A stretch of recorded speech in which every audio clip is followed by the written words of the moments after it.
Remember, corporations issue padded numbers which they plan on beating. Yeah. So traditionally in the last year, it's been about 80% of the companies.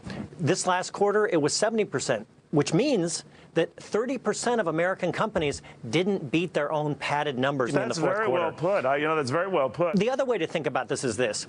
The earnings estimates are what the company signals to analysts on what they think they're going to do. But I think maybe a better metric is to look at how they compared to last year. And in the fourth quarter, it wasn't really that bad. It was just not quite as good as they thought.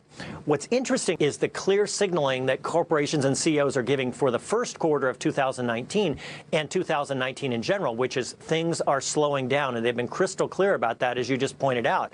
And I think why that's so important is the economy is fragile, and it's fragile because of one word, which is debt. Consumer debt is an all-time high, and corporate debt is an all-time high. And just take consumer debt, for example.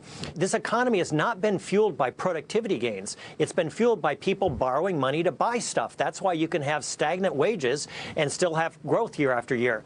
And so what happens when you have a lot of debt is when your spouse comes back and says, I lost my job, or you crash your car, you're less able to react to it. And so the contraction is far greater than that. And that's, I think, what we have to worry about. Where the economy's got a little bit of a hair trigger on with all this debt. It's going to be kind of interesting when Senate Democrats and congressional Democrats try to tell CEOs how they're supposed to use their money.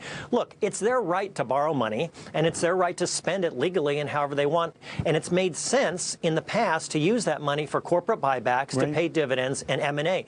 But that doesn't do anything for productivity gains. So the curious thing is this.